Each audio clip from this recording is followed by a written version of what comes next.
ઓમ સ્વામિનારાયણાય નમઃ. સ્વામિનારાયણ ભગવાનની જય, અક્ષર પુરુષોત્તમ મહારાજની જય, ગુણાતીતાન સ્વામી મહારાજની જય, ભગતજી મહારાજની જય, શાસ્ત્રીજી મહારાજની જય, યોગીજી મહારાજની જય.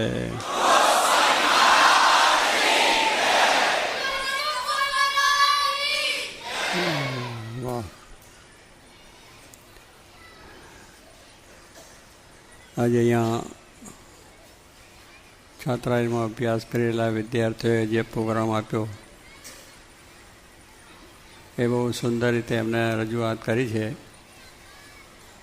અને શાસ્ત્રીજી મહારાજના જીવનમાંથી, યોગીજી મહારાજના જીવનમાંથી જે પ્રેરણાઓ એમને પ્રાપ્ત કરી છે એ માટે ખૂબ ધન્યવાદ છે.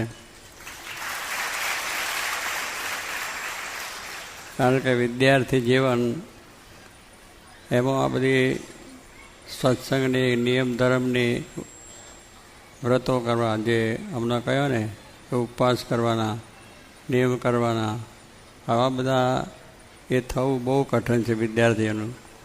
ખાવું પીવાનું મોજ શોખ જ હોય, પણ યોગીજી મહારાજનો જે સંકલ્પ, હમણાં જેમ સાહેબે કહ્યું કે યોગી મહારાજ કે આ બ્રહ્મવિદ્યાની કોલેજ છે, બીજી બધી કોલેજો તો છે જ જેમાંથી આપણે આ લોકનું જ્ઞાન પ્રાપ્ત કરીએ છીએ અને કરવાનું છે. એની પણ જરૂર છે આ લોકની અંદર. ડૉક્ટર થવું, એન્જિનિયર થવું, બધા ઘણી જાતના આપણા બધા કામ છે. પણ બ્રહ્મવિદ્યાની કોલેજ એ યોગીજી મહારાજે વાત કરી એ બહુ અદ્ભુત વાત કરી છે. કારણ કે આ જીવનની અંદર આપણે શું સારા સંસ્કારી જીવન આપણું થવું એ પણ અગત્યની વસ્તુ છે. એટલે એમને એટલા માટે આ વાત કરેલી અને વિદ્યાર્થીઓને કાયમ આ રીતે જ પોતે ટ્રેન કરતા.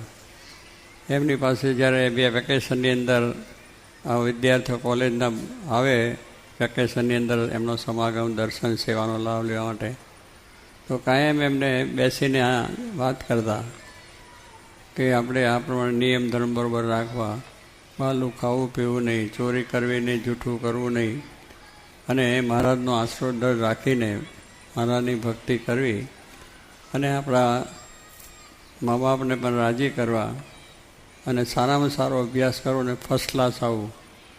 અને બહુ કહેતા કે આપણે આ સત્સંગ પણ એટલો દૃઢ રાખવો અને સાથે સાથે અભ્યાસ પણ એટલો દૃઢ કરવો કે જેમ આપણે ફર્સ્ટ ક્લાસ આવવાનું. કેટલાક મા બાપને અને કેટલાક માણસોને એમ થાય કે આ સાધુ સાથે ફરે તો છોકરાને શું પ્રાપ્ત થાય, અને પછી છોકરો અભ્યાસમાં આગળ કંઈ વધી ન શકે એવી માન્યતાઓ હોય છે. પણ જોગી બાબાની માન્યતા એ નથી. એમને આ રીતનું એ વિદ્યાર્થી કેમ આગળ વધે અને પોતાનું જીવન કેટલું સારું છે જેમાંથી બીજાને પ્રેરણા મળે, એવી રીતનું જીવન જીવીને આ ભગવાનને, સંતની સેવા કરે એવું એમને આ જીવનમાં હતું. અને એટલા માટે જ આમ રાત દિવસ એનો ખટકો રાખે. કારણ કે યુવાનીની અંદર થોડો સંયમ નિયમનો પાઠ પણ જરૂર. તો જે કોઈ એમને પાસે રહેતા તો એમને દરરોજ ઉપવાસ પણ અપાતા કે આજે તમે ઉપવાસ કરીને આવજો. બીજો આવે તો એને પણ કહી દે. એટલે કહેવાનું શું છે કે એમને ઉપવાસ આપીને એને કંઈ નિર્માલ્ય નથી બનાવવો, પણ એ એક આપણા સંયમ નિયમના પાઠ છે. એ પણ આપણે આધ્યાત્મિક રીતે એમાંથી બળ મળે છે. જેટલું આપણું સંયમી જીવન છે, નિયમ પ્રમાણનું જીવન છે, એ આપણને બહુ સારી રીતે મદદરૂપ છે. કારણ કે જે નિયમો છે, નિયમોનું પાલન એ જો હોય કે ભગવાન શ્રીજી મહારાજે આજ્ઞા કરી છે, અને મોટા સંતો, ગુણાત સ્વામી, એમના નિયમો છે કે ભાઈ આપણે બરાબર રીતે આંખનો પણ નિયમ કયો કે જોવું નહીં, જે ખરાબ છે, ખોટું છે એ જોવું નહીં. કારણ કે એમાંથી પણ વિકાર ઉત્પન્ન થાય છે. ખરાબ સાંભળવું પણ નહીં. કાનની પણ ઇન્દ્રિય છે એને પણ દોષ થાય છે કે આ ખરાબ સાંભળવાથી એને દોષ લાગે છે, જોવાથી ખરાબ દોષ લાગે છે, એટલે પાપ થાય છે. વાણી છે એને પણ આપણે કહ્યું કે શુદ્ધ રાખજો. કોઈને ખરાબ લાગે, કોઈને ખોટું લાગે, કોઈને દુઃખ થાય એવું ના બોલવું. મા બાપને પણ સારી રીતે રાજી થાય, એમની પ્રસન્નતા થાય એવી રીતે એમની સાથે પણ બોલવું ચાલવું. એ બોલે કરે તો પણ આપણે એને માટે પગે લાગવું. એટલે કહેવાનું શું કે આવા બધા નિયમો છે આપણા સારા માટે છે. તો એ પણ છે, કારણ છોકરાઓ બોલી નાખે આજ તો ઘણેક બોલે એટલે કંઈ વિચિત્ર જ બોલી નાખે. જોવામાં કોઈ વિવેક હોતો નથી. કોલેજના છોકરાઓનું ઘણું આપણે ઠેકાણે સાંભળીએ છીએ કે બસ એટલા નાટારંગ જ બધું ચાલતું હોય. ખાવામાં પણ વસ્તુઓ વિચિત્રતા હોય, બોલવામાં પણ વિચિત્રતા હોય, અને એની અંદર ધમાલ ધમાલ ને ધમાલ હોય છે. એટલે આ જો નિયમોનું જો આપણને એમને પાલન થાય તો એને બધું વાણીનો પણ નિયમ આવી જાય, જોવાનો, ખાવામાં પણ બાલું ના ખાતા ત્યાં થાય. હમણાં છોકરાને કંઈક બાલ થાય. તો એ રીતે સ્વામીની જે ઈચ્છા હતી કે આવા છોકરાઓ સારા સંસ્કારી બને અને પોતાના મા બાપની પણ સેવા કરે, સમાજ સેવા કરે, રાષ્ટ્ર સેવા પણ કરે અને ભગવાનને રાજી કરીને પ્રસન્નતા મેળવે એટલે ભગવાનને પણ રાજી કરે અને સત્સંગનો યોગ કાયમ રાખે. કે જો સત્સંગનો યોગ કાયમ ન હોય તો આપણને પાછું આ બધું જગત વર્ગી જાય, જગત આપણામાં પેસી જાય અને આપણે ખોટે રસ્તે જતા રહીએ. એટલે એ પણ એક જાણપણું એમને આપ્યું છે કે સત્સંગ છે એ પણ બરાબર સવારે ઉઠીને પાઠ, પૂજા, બીજું ત્રીજું કરવું. એટલે આ નિયમ છે એ આજે પાળવો કઠણ છે છોકરાઓને કે ભાઈ સવારે ઉઠીને આ શું કરવું. બે હમણાં આપણે એમના પ્રોગ્રામમાં જોયા છોકરા બે સૂતા રહ્યા, જાગે જ નહીં. ઘડિયાળમાં જોઈએ તો હજુ તો બહુ ટાઈમ છે, હજુ તો સૂર્ય ઉદય થયો જ નથી. એટલે કહેવાનું શું છે કે આવા બધા ટાઈમ, બે ટાઈમ બીજી રીતે જીવન જીવતા હોય, હવે કે અભ્યાસમાં શું કરી શકે, પછી નાપાસ થાય અને પછી હતાશા આવી જાય. હતાશા આવી જાય એટલે ન કરવાનું કામ કરવા માંડવી પડે. એટલે નિયમ નથી. માણસને જો નિયમ બરાબર હોય તો નિયમ પ્રમાણે કામ બરાબર થાય અને તો એનો મહિમા વધે. માણસ નિયમિત જો હોય પોતાનું કાર્યક્રમની અંદર પણ અને અભ્યાસક્રમની પણ નિયમ હોય, ભજન ભક્તિ કરવામાં પણ આપણો નિયમ બરાબર હોય તો એમાં આગળ વૃદ્ધિ આપણે પામી શકીએ. પણ નિયમ ના હોય, આવું ઉઠીએ મોડા તો શું થાય. પણ ભગવાન ભજવા છે તો સવારે 4 વાગે કે 5 વાગે જે ટાઈમ છે ટાઈમે ઉઠી જાય.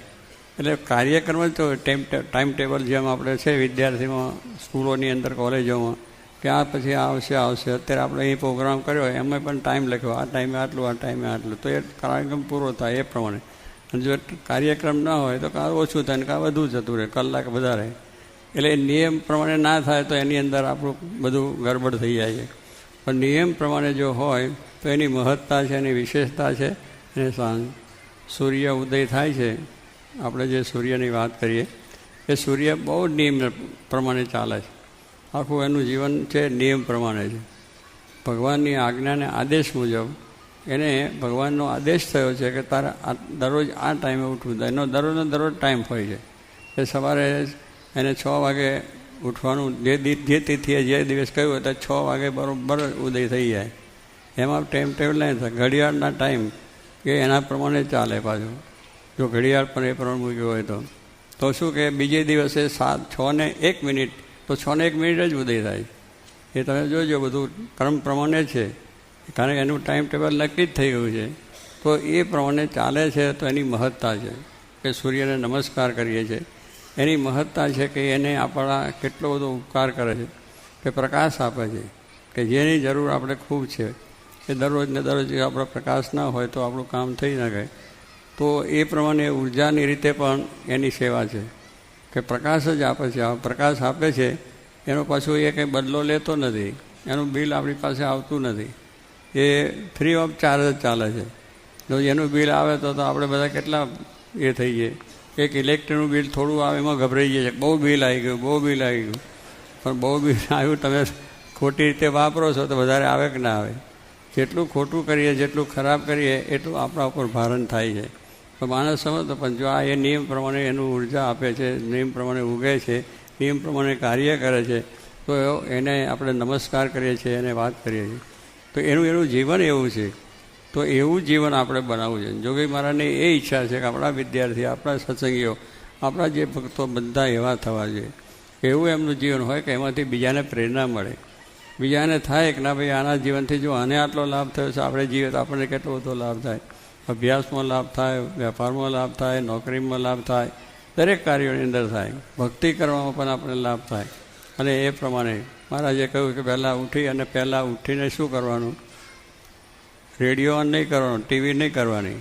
આ તો ઉઠીને તરત પેલા સમાચાર શું છે જુએ. હજુ પધારીને ઉઠ્યા પહેલાં એને ઓન કરે. પેલા ભગવાને તને ઉઠાડ્યા ઊંઘમાંથી, નકર ક્યાં ઉઠાતું હોય? આપણે કહ્યું ઊંઘમાં જવાતું નથી ને ઊંઘમાંથી જગાતું નથી, એ ભગવાન જગાડે છે. આપણને ખબર નથી કે આપણે જાગીએ છીએ ને ઉઠીએ છીએ, પણ કેટલાય ઊંઘમાંથી જતા રહ્યા. હા, રાતે ઊંઘમાં જ હાર્ટ ફેલ થઈ ગયું. જો આપણે જાગવું તો થાય ખરું.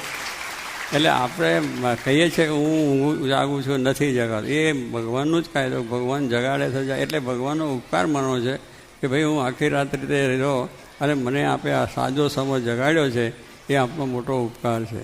તો પહેલાં પહેલું જો આપણે ઉઠીને કોઈ પણ કાર્ય કરવાનું તો ભગવાનને એમને યાદ કરવાના. જે ભગવાનને માનતા હોય, એવું નથી કે અમુક તમે યાદ કરો.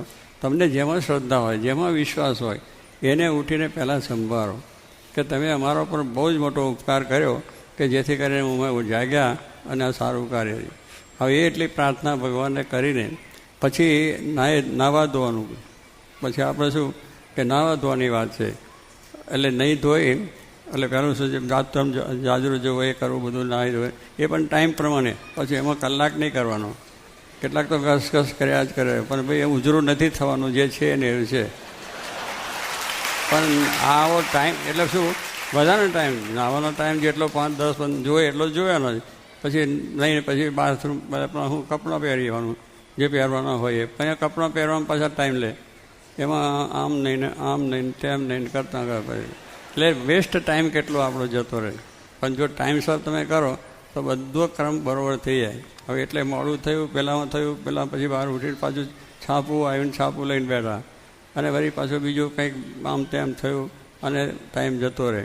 પછી મોડું થાય, ઓફિસમાં જવું હોય, એ નિશાળે જવાનું હોય, પછી કેવું થાય, મોડું થયું એટલે એક તો વાંચવાનું રહી જાય, બીજી રીતનું આપણું સારું કાર્ય રહી જાય. એટલે આવી રીતનો આપણો ટાઈમ જાય છે. તો એટલા માટે આપણા શાસ્ત્રોની અંદર પણ નિયમિત વાત કરી છે કે માણસે નિયમિત થવું જોઈએ.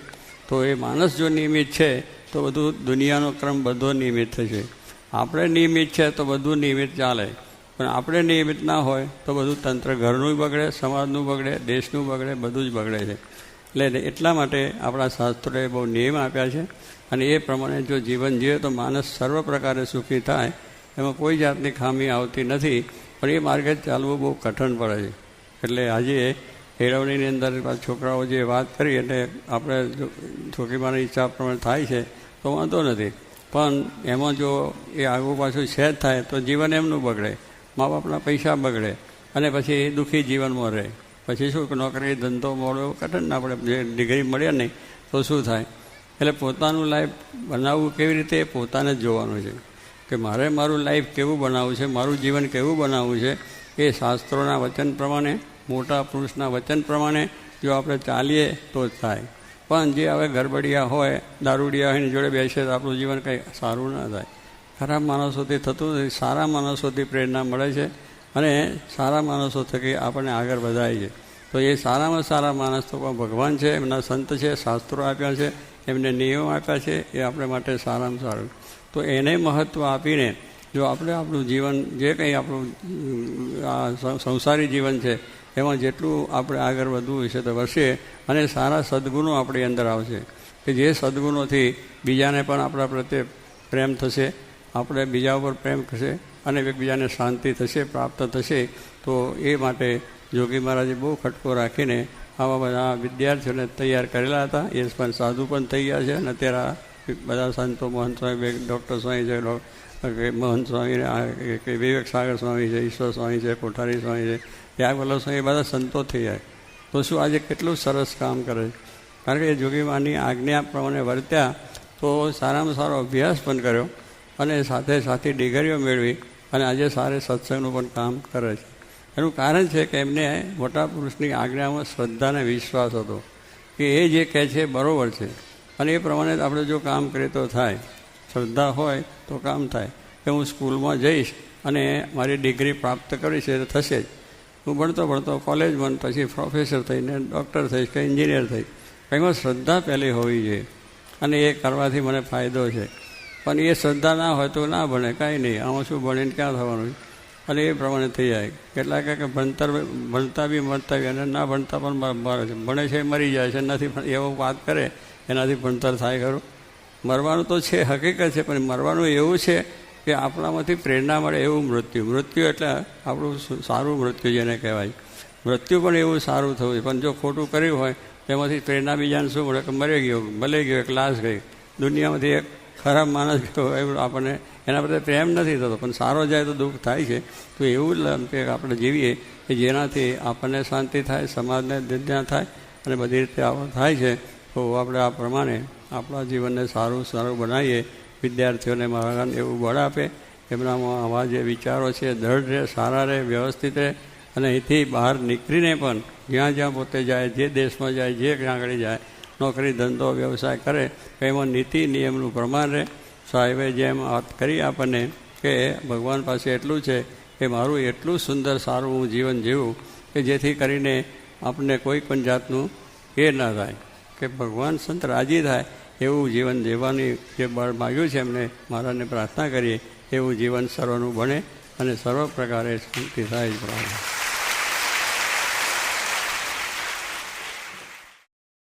સ્વામિનારાયણ હરે વચનામૃત ગઢા મધ્ય પ્રકરણનું 66મું સદગુરુના પ્રશ્નોનું ગોરો ઝાલાનું.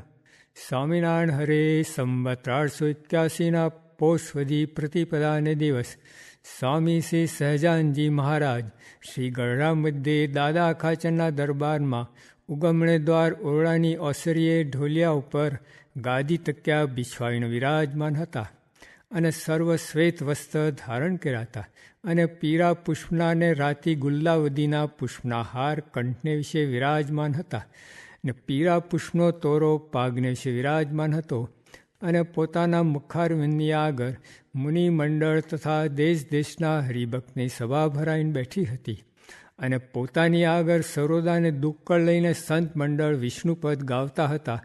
તે કીર્તન ભક્તિ થઈ રહ્યા પછી શ્રીજી મહારાજ બોલ્યા છે, આજ તો અમારે મોટા સંતને પ્રશ્ન પૂછવા છે. એમ કહીને પ્રથમ આનંદ સ્વામીને પૂછતા હવા જે કોઈક એવો પુરુષ હોય જે તેને બુદ્ધિ થોડી હોય તો પણ પોતામાં જે દોષ હોય તેને દેખે અને બીજા હરિભક્તમાં દોષ હોય તેને ન દેખે અને ગુણ હોય તેને જ દેખે, અને બીજો જે પુરુષ છે તેને તો બુદ્ધિ ઘણી છે તો પણ પોતાના ગુણને દેખતો જ નથી અને બીજા હરિભક્તને વિશે ગુણનો ત્યાગ કરીને કેવળ દોષ જ દેખે છે. એનું શું કારણ હશે? જે થોડી બુદ્ધિવાળો હોય તે પણ પોતાના દોષને દેખે છે અને ઝાઝી બુદ્ધિવાળો છે તેને પોતાના દોષ સૂઝતા નથી. એ પ્રશ્ન છે. પછી આનંદ સ્વામીને જેવો સૂજ્યો તેવો ઉત્તર કર્યો, પણ પ્રશ્નનું સમાધાન થયું નહીં. પછી શ્રીજી મહારાજ બોલ્યા જે એનો ઉત્તર એમ છે જે આ જન્મે અથવા કોઈક જન્માંતરને વિશે એણે કોઈક મોટા ભગવાનના ભક્તનો અપરાધ કર્યો છે. તે પાપે કરીને એની બુદ્ધિ દોષેયુક્ત છે, માટે એને હરિભક્તના દોષ સૂજે છે ને પોતાના દોષ સૂઝતા નથી. એ જ એનો ઉત્તર છે. એમ કહીને પછી શ્રીજી મહારાજ નિત્યાનંદ સ્વામીને પ્રશ્ન પૂછતા હોવા જે ભગવાનને પામવાનું એક જ સાધન છે કે ઘણા સાધને કહીને ભગવાન પમાય છે? ત્યારે તમે એમ કહેશો જે જ્ઞાન, વૈરાગ, ભક્તિ અને ધર્મ એ 4 સાધને કહીને પમાય છે. તે જ્યારે 4 સાધને કહીને ભગવાનની પ્રાપ્તિ થાય છે ત્યારે એક ભગવાનના આશ્રય કહીને જ કલ્યાણ થાય એવા અનન્ય ભાવનો નિર્ધાર રહ્યો નહીં. પછી નિત્યાનંદ સ્વામીએ બહુ પ્રકારે ઉત્તર કર્યો, પણ પ્રશ્નનું સમાધાન થયું નહીં. પછી શ્રીજી મહારાજ બોલ્યા જે કલ્યાણ તો એક ભગવાનના આશ્રય કરીને જ છે, પણ ભગવાન છે તે અતિ સમર્થ છે ને તેની આજ્ઞાને બ્રહ્માદિક સમગ્ર દેવ પાળે છે તથા કાળ માયાદિક જે સર્વે બ્રહ્માંડના કારણ તે પણ ભગવાનના ભય થકી સાવધાન થઈને ભગવાનની આજ્ઞામાં રહે છે. માટે ભગવાનનો ભક્ત હોય તેને ભગવાનની આજ્ઞા છે તે દ્રઢ કહીને માનવી એ જ ભગવાનના ભક્તનું લક્ષણ છે. તે સારું સાધન સર્વે અતિ દ્રઢ કરીને રાખવા એટલે એક ભગવાન વતે જ કલ્યાણ છે અને સાધન છે તે તો ભગવાનની પ્રસન્નતાને અર્થે છે. એ જે પ્રશ્નનો ઉત્તર છે. પછી શ્રીજી મહારાજ બ્રહ્માંડ સ્વામીને પૂછતા હોવા જે આ દેહને વિશે જીવ છે તે સાકાર છે કે નિરાકાર છે? પછી બ્રહ્માંડ સ્વામી કહ્યું જે જીવ તો સાકાર છે. ત્યારે શ્રીજી મહારાજે કહ્યું જે જો જીવ સાકાર હોય તો તે કરચરણાદિકે યુક્ત થયો. ત્યારે દસમ સ્કંદને વિશે વેદ સ્તુતિના અધ્યાયમાં એમ કહ્યું છે જે ભગવાન જે તે જીવના કલ્યાણને અર્થે તે જીવના બુદ્ધિ, ઇન્દ્રિય, મન ને પ્રાણ તેને સૃજતા હવા. તે જો જીવ સાકાર જ હોય તો તેને અર્થે બુદ્ધિ, ઇન્દ્રિય, મન, પ્રાણ સૃજ્યાનું શું કામ છે? માટે એવી રીતના શાસ્ત્રના વચનને જોતા એમ જ નિર્ધાર થાય છે જે જીવ જે તે સ્વરૂપ સ્વભાવે કહીને તો સત્તા માત્ર છે ને ચૈતન્ય વસ્તુ છે અને અનાદિ અજ્ઞાનરૂપ એવું જે કારણ શરીર તેણે યુક્ત છે. અને જેમ ચમકપાણ હોય તે લોઢાને તાણીને લોઢા સાથે ચોંટી રહે છે તેમ એ જીવનો પણ ચોંટવાનો સ્વભાવ છે. તે માઇક એવા જે સ્થૂળ ને સૂક્ષ્મ બે શરીર તે સાથે ચોંટે છે. અને જીવ અજ્ઞાને કરીને તે શરીરને વિશે પોતાપણું માને છે, પણ વસ્તુગતે તો એ જીવ શરીર જેવો નથી. પછી બ્રહ્માંડ સ્વામી કહ્યું છે જ્યારે ભગવાનની ભક્તિએ કહીને જીવના અજ્ઞાનની નિવૃત્તિ થાય છે ત્યારે એ જીવને સ્થૂળ સૂક્ષ્મને કારણ એ માઇક 3 દેહનો સંબંધ રહેતો નથી. ત્યારે એ જીવ ભગવાનના ધામમાં જઈને કેવી રીતના આકારે યુક્ત થતો રહે છે? પછી શ્રીજી મહારાજ બોલ્યા છે જ્યારે જીવના અજ્ઞાનની નિવૃત્તિ થાય છે ત્યારે એને માઇક 3 દેહનો સંગ છૂટી જાય છે. પછી એ જીવ કેવળ ચૈતન્ય સત્તા માત્ર રહે છે. પછી એ જીવને ભગવાનની ભૂમિ આદિક જે 8 પ્રકારની પ્રકૃતિ તે થકી જુદી જે ચૈતન્ય પ્રકૃતિ તેનો ભગવાનની ઈચ્છાએ કહીને દેહ બંધાય છે ને તેણે યુક્ત થકો ભગવાનના અક્ષરધામને વિશે રહે છે. એ રીતે પ્રશ્ન ઉત્તર છે. પછી ગોપાલ સ્વામીને શ્રીજી મહારાજ પૂછતા હવા જે અષ્ટાંગ યોગ સિદ્ધ થાય છે અથવા આત્મદર્શન થાય છે તે તો ભગવાનને ભગવાનના સંતની કૃપા થકી થાય છે. તે એ યોગ અને આત્મદર્શન સિદ્ધ થવાનું કારણ જે ભગવાન ને ભગવાનના સંત તેને વિશે વૃત્તિ ગૌણ થઈ જાય છે અને અષ્ટાંગ યોગને આત્મદર્શન એને વિશે વધુ લગ્ની થાય છે તેનું શું કારણ હશે? પછી ગોપાલ સ્વામી કહ્યું જે એને યોગાભ્યાસ કરતે થકે યોગ સિદ્ધ થાય છે તેનું કંઈક માન આવે છે. તેણે કહીને ભગવાનની કોરે કંઈક વૃત્તિ ગૌણ થઈ જાય છે. પછી શ્રીજી મહારાજ બોલ્યા જે જ્યારે સિદ્ધ દશાને પામે ત્યારે યોગી છે તે બ્રહ્મરૂપ થાય છે. તે બ્રહ્મમાં તો કોઈ જાતનું માન હોય નહીં, માટે ઉત્તર સંભવે નહીં. પછી ગોપાલ સ્વામી બોલ્યા જે હે મહારાજ એ તો કાંઈ સમજાતું નથી, માટે તમે કૃપા કહીને કહો. પછી શ્રીજી મહારાજ બોલ્યા જે એ તો એમ સમજવું જે જ્યારે પોતાની ખોટ કાઢવી હોય ત્યારે તેને મોટાઓના વચનની સાથે લઈને કાઢવી. જેમ કોઈ વ્યવહારિક કામ હોય ને તે કામને અતિશય સિદ્ધ કરવું હોય ત્યારે સારા સારા માણસની સાયદી કરવી. તેમ અહીં પણ એ સાયદી છે જે સુખદેવજી બ્રહ્મ સ્વરૂપ થયા હતા તો પણ અતિ પ્રીતિએ કહીને શ્રીમદ ભાગવત ભણ્યા અને આજ દિવસ સુધી પણ ભગવાનની ભક્તિને જ કરે છે. અને શૌનકાદિક 88,000 ઋષિ તે બ્રહ્મ સ્વરૂપ છે તો પણ સૂત પુરાણીના મુખ થકી ભગવાનની કથાને સાંભળે છે. એવી જાતના વચનની શાખ ભક્તિની દ્રઢતાને અર્થે લેવી અને જે ખોટ પોતાના જાણ્યામાં ના આવતી હોય તેની કોરની ભગવાનને આગળ પ્રાર્થના કરવી છે હે મહારાજ મારામાં જે ખોટ હોય તે કૃપા કરીને નાશ કરજો. જેમ કોઈક પુરુષને માથે કલંક આવ્યું હોય ને તે કલંક ટાળ્યાનો કોઈ સાયદી ના હોય ત્યારે તે લોઢાનો ગોરો રાતોચોળ હોય તેને ઉપાડીને પોતાનું કલંક ટાળે છે. તેમ જે દોષ ના ઓળખાતો હોય ત્યારે તે દોષ ટાળવાને અર્થે ભગવાનની સ્તુતિ કરવી એ તે લોઢાનો ગોરો ઝાલા જેવી છે. એમ કરીને પોતાની ખોટને ટાળવી એ તમારા પ્રશ્નનો ઉત્તર છે. પછી શ્રીજી મહારાજ મુક્તાન સ્વામીને પૂછતા હોવા જે ભગવાનને યથાર્થ જાણ્યા હોય ને ભગવાન તો કાંઈક ચમત્કાર ન દેખાડતા હોય ને બીજા જે જંત્ર મંત્રવાળા હોય તે તો પરચો દેખાડતા હોય તેને દેખીને ભગવાનનું ભક્ત હોય તેનું મન ભગવાનમાંથી કાંઈ ડગે કે ના ડગે? પછી મુક્તાન સ્વામી કહ્યું છે હે મહારાજ જેને ભગવાનનો યથાર્થ નિશ્ચય હોય તેને તો ભગવાન વિના બીજે ક્યાંય પ્રતીતિ આવે જ નહીં અને જો બીજે ઠેકાણે પ્રતીતિ આવી તો તેને ભગવાનનો નિશ્ચય જ નથી. એ તો ગુણ બુદ્ધિવાળો હરિભક્ત કહેવાય, પણ યથાર્થ ભગવાનનું ભક્ત ન કહેવાય. પછી શ્રીજી મહારાજ બોલ્યા છે, એ જ એનો ઉત્તર છે. પછી શ્રીજી મહારાજે શુકમુનિને પૂછ્યું છે, ભગવાનનો ભક્ત હોય ને તે ભગવાન તથા ભગવાનના સંત તેને સાક્ષાત્કાર પામ્યો, તેને જીવતા શી પ્રાપ્તિ થાય છે અને મુવા કેળે શી પ્રાપ્તિ થાય છે? પછી શુકમુનિ બોલ્યા છે, હે મહારાજ, એનો ઉત્તર તો તમે કરશો ત્યારે થશે. પછી શ્રીજી મહારાજ બોલ્યા છે, જેને ભગવાન ને ભગવાનના સંતની પ્રાપ્તિ થઈ છે તેને જીવતે તો ભગવાનના કથા કીર્તન કરતા થકા જ દિવસને રાત્રિ વીતે છે, અને ત્રણેય અવસ્થાથી પર જે પોતાનો જીવાત્મા તેનું બ્રહ્મરૂપે સાક્ષાત દર્શન થાય છે, અને ભગવાન વિના અન્ય પદાર્થ માત્રને વિશે વૈરાગ થાય છે, અને અધર્મનો ત્યાગ કરીને ધર્મને વિશે રહેવાય છે, અને દેહ મૂકે ત્યારે એવા ભક્તને ભગવાન પોતા જેવો જ કરે છે. જેમ ભગવાને બ્રહ્માને કહ્યું છે જે, હે બ્રહ્મા, જેવો હું છું ને જેવો મારો મહિમા છે ને જેવા મારા ગુણ ને કર્મ છે તેવું મારા અનુગ્રહ થકી તને વિજ્ઞાન થાવ, એવું જે બ્રહ્માને કહ્યું છે તેમ જે પોતાના અનન્ય ભક્ત હોય તે સર્વને ભગવાન એવી પ્રાપ્તિ કરાવે છે. અને જેમ ભગવાન કાળ કર્મને માયા થકી રહિત છે, તેમજ ભગવાનના ભક્તો પણ કાળ કર્મને માયા થકી રહિત થાય છે ને અખંડ ભગવાનની સેવાને વિશે રહે છે. એવી દેહ મૂક્યા કેળે પ્રાપ્તિ થાય છે. એ જ એ પ્રશ્નનો ઉત્તર છે. ઇતિ વચનામૃતમ. એવી રીતે ગઢડા મધ્ય પ્રકરણનું 66મું વચનામૃત જે તે થયું.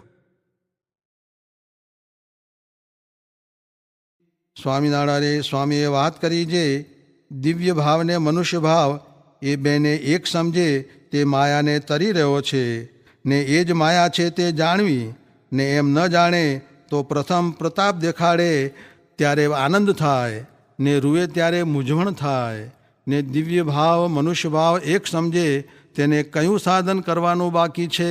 કાંઈ પણ નથી. સ્વામિનારાયણ હરે સ્વામીએ વાત કરી જે સ્વરૂપ નિષ્ઠા છે ને મહિમા છે એ તો વરને ઠેકાણે છે, ને બીજા સાધન તો જાનને ઠેકાણે છે, ને વળી સમજણ છે એ તો બસે બખ્તરિયાને ઠેકાણે છે, ને વિષય છે એ તો એક બારવટિયાને ઠેકાણે છે.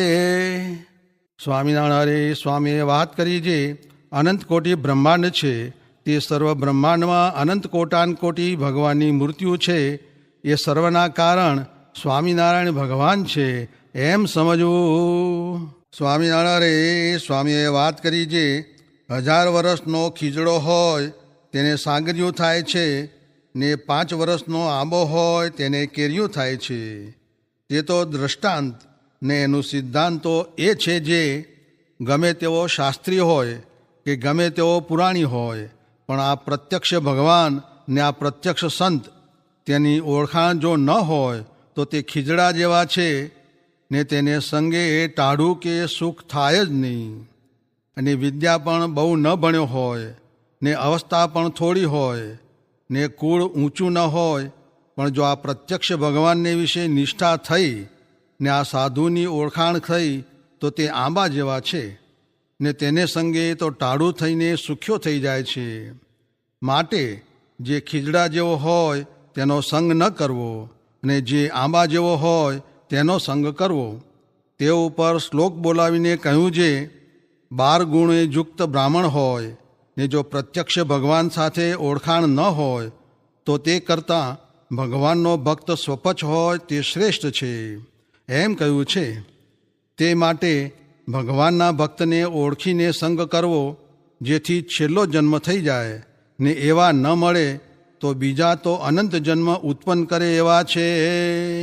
સ્વામિનારાયણ હરે સ્વામીએ વાત કરી જે પ્રગટ ભગવાન છે, પ્રગટ સાધુ છે, પ્રગટ મોક્ષ છે, માટે ધર્મમાં રહીને આવરદા પૂરી કરવી.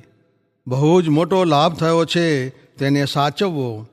નિકર જેમ ચિંતામણીને કોઈક આંખમાં ધૂળ નાખીને લઈ જાય તેમ લઈ જશે, ને ભગવાનનો એટલો પરચો છે જે ભગવાન વિના બીજાથી આટલા જીવના અંતર શુદ્ધ થાય નહીં.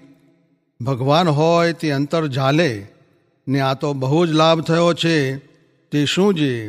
મહારાજનું પ્રગટ થાવું ને તેવામાં આપણો જન્મ થયો ત્યારે આ વાતો મળી છે તે તો બહુ જ લાભ થયો છે એમ ઘણી વખત કહ્યું. સ્વામિનારાયણ સ્વામીએ વાત કરી છે, એક તો પતિનો ગર્ભ ને એક તો પરપુરુષનો ગર્ભ, તેમાં ફેર છે.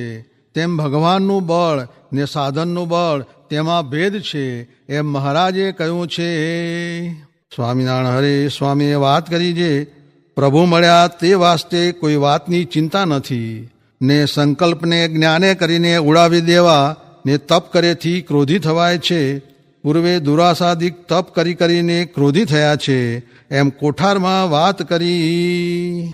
સ્વામિનારાયણ હરે સ્વામીએ વાત કરી છે, જ્યારે હું પૂર્વાશ્રમમાં હતો ત્યારે મને ખંભે એક મોટું ગુમડું થયું હતું. તેની પીડા ઘણી થઈ. તે વખતે જાગ્રતમાં અર્ધરાત્રિને સમયે મહારાજ પધાર્યા ને મને દર્શન દીધા. તે પીળું પિતાંબર પહેર્યું હતું ને બીજું રાતું પિતાંબર ઓઢ્યું હતું ને મસ્તકને ઉપર દક્ષિણી પાગ ધારી હતી ને લલાટને વિશે કેસરચંદની અર્ચા સહિત કંકુનો ચાંદલો શોભી રહ્યો હતો ને ચાખડીઓ ઉપર ચડ્યા હતા. એવી શોભાને જોઈને મારી વૃત્તિ તો તે મૂર્તિમાં પ્રોવાઈ ગઈ ને પછી ગુમડું ફૂટી ગયું ને પીડા પણ ટળી ગઈ. પછી મહારાજ પણ હસીને અદૃશ્ય થઈ ગયા. પછી તે દાડેથી તે મૂર્તિ અખંડ દેખાતી. પછી જ્યારે આલય મોડે મહારાજના અમે પ્રથમ દર્શન કર્યા ત્યારે હૃદયમાં દેખાતી જે મૂર્તિ ને આ મૂર્તિ બે એક થઈ ગઈ. એવું જોઈને મહારાજને સર્વ કારણના કારણ ને સર્વ અવતારના અવતારી પુરુષોત્તમ સમજીને મેં મહારાજનો સર્વોત્કૃષ્ટ નિશ્ચય કર્યો. સ્વામિનારાયણ હરે સ્વામીએ વાત કરી છે, સભામાં વિધાત્રાનંદ સ્વામીવાળી પત્રી વંચાવીને બોલ્યા છે, આ વાત યથાર્થ જાણ્યા પછી કાંઈ કરવું બાકી રહે નહીં. આ પત્રી ઉપર અચિંત્યાનંદ બ્રહ્મચારી પાસે ગ્રંથ આખો કરાવ્યો છે. તેમાં સંપૂર્ણ વાત આવી ગઈ છે. અહો, હમણાં ઘણી પ્રાપ્તિ છે. આવા સાધુ તો ભગવાન જેવા કહેવાય.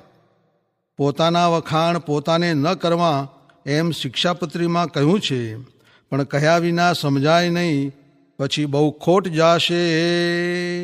સ્વામિનારાયણ હરે સ્વામીએ વાત કરી છે, જાજી આવરદા એ પણ બહુ ભૂંડું છે. તે મોરે તો 1000 વર્ષનો ખાટલો ને 100 વર્ષના ડચકા. આ તો ભગવાને અનુગ્રહ કર્યો છે તે થોડા કાળમાં મોટું કામ સાધી લેવું ને ભગવાનના ધામમાં પુગાય તેમ કરવું, જ્યાં અખાત્રીજના વા જોવા નહીં, પાંચમની વીજળી જોવી નહીં, એક ભગવાનનું જ સુખ છે.